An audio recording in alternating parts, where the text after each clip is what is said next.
Historia de la filosofía, por Nicolás Abagnano, volumen 3, 90, parte sexta. La filosofía del romanticismo. Capítulo 10. El retorno romántico a la tradición. 621.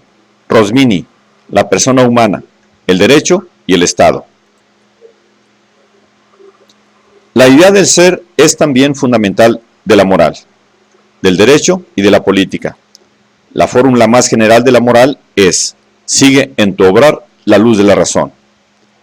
La luz de la razón no es la razón, la cual es solamente la facultad del espíritu humano de aplicar la idea del ser, sino que es la misma idea del ser la que hace al hombre inteligente, pero no está sujeta a su limitación, porque es la verdad misma en su propia eternidad y necesidad. Hacen imposible la ley moral, por un lado, los sistemas, como el de Kant, que identifican la razón humana con su luz, y así hacen autónomo al hombre y lo divinizan. Por otro lado, los sistemas empiristas, que identifican la luz de la razón con el hombre, y así hacen variable y contingente la misma ley moral. El hombre, afirma Rosmini, es meramente pasivo hacia la ley moral. Recibe en sí esta ley, pero no la forma. Es un súbdito al que se impone la ley, no es un legislador que la impone. La idea del ser le revela al hombre el bien, porque el bien, como quería la antigua metafísica, es el ser mismo. Como objeto de la voluntad, el ser revela un orden intrínseco, que es guía objetiva de la acción moral. La máxima de esta acción se puede, pues, formular así: querer o amar el ser, donde quiera que se lo conozca, según el orden que presenta a la inteligencia. Ahora bien, en el orden del ser, algunos entes tienen razón de fin y son personas. Otros tienen razón de medio y son cosas. Las cosas mismas son, pues, bienes que, como tales, entran en un orden objetivo, cuyo fin es la satisfacción de las tendencias humanas, esto es, la felicidad. Pero los bienes superiores son las personas, que tienen siempre valor de fin. A ellas, pues, debe dirigirse el acto moral, que debe ser acto de amor, en cuanto el entendimiento no puede reconocer ningún ser superior al que está dotado de inteligencia.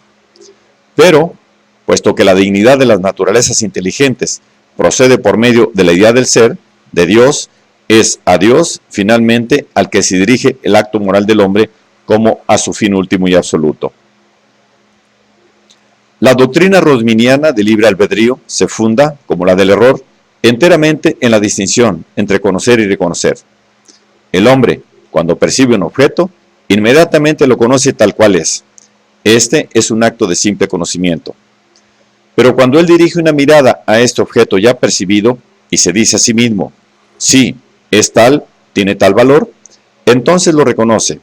Entonces se lo ratifica y reafirma con un acto voluntario y activo, lo que primeramente conocía con un acto necesario y pasivo. Este es el acto de la conciencia refleja. En el acto de la conciencia refleja se funda la valoración, la elección, la libertad, pero por esto también la posibilidad de error.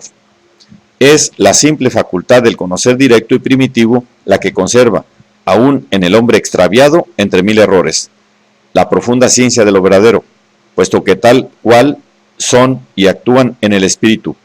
Así, ella acoge en sí los objetos. Por el contrario, es la facultad del conocer reflejo y sucesivo la que desvía al hombre por los caminos del sofisma, del error, de la ilusión, y la que le induce a negar obstinadamente que vea, oiga y toque lo que, a pesar de lo que afirma, ve, oye y toca. Una característica de la ética rosminiana es el relieve que confiere a la personalidad moral, y en este punto se relaciona con la ética de Kant.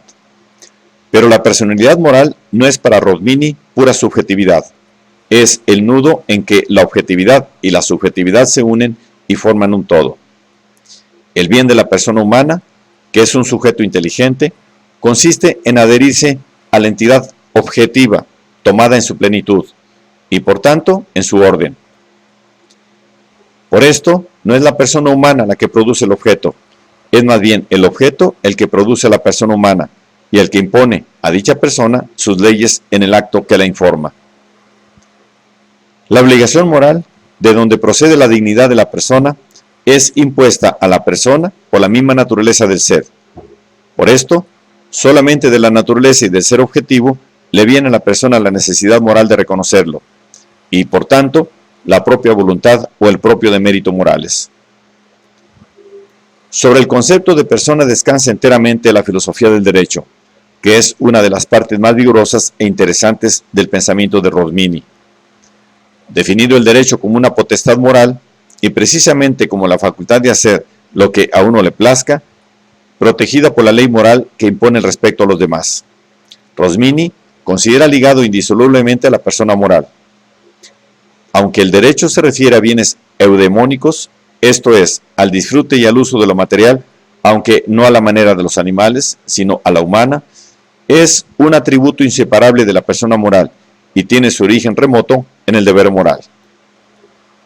Derecho significa, en efecto, limitación, y es el deber el que limita, por una parte, la actividad personal de cada individuo dentro de la zona que constituye precisamente la esfera del derecho, y hace, por otra parte, obligatorio para los demás el respeto de esta esfera. Rosmini admite que al derecho le es necesaria, para su puesta en práctica, una cierta fuerza, que es la misma fuerza de la persona moral que tiene el derecho, pero niega que la fuerza entre de algún modo en el concepto de derecho. Identifica derecho y persona. La persona es el derecho subsistente, la esencia del derecho.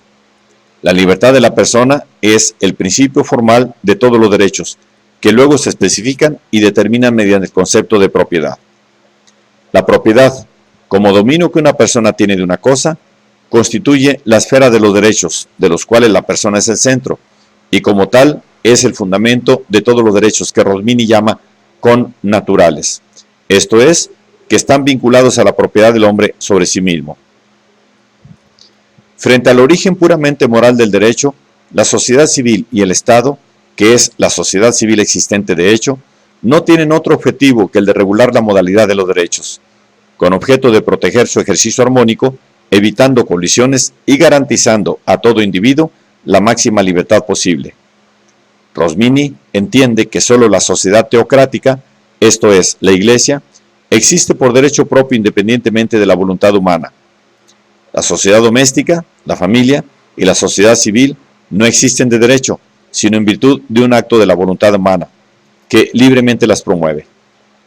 En particular, la sociedad civil, que resulta de una unión de familias o de padres de familia, tiene su principio no en el conocimiento espontáneo y natural, sino en la libre reflexión, y su fin esencial es el de regular la modalidad de los derechos de que gozan naturalmente las personas que la constituyen. Para este fin, la sociedad civil debe, indudablemente, tener una fuerza prevalente, sin la cual la regulación de la modalidad de los derechos sería ineficaz.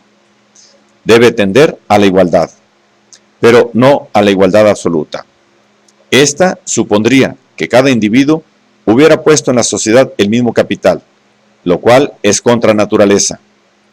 La desigualdad cae, pues, dentro de la esfera del derecho.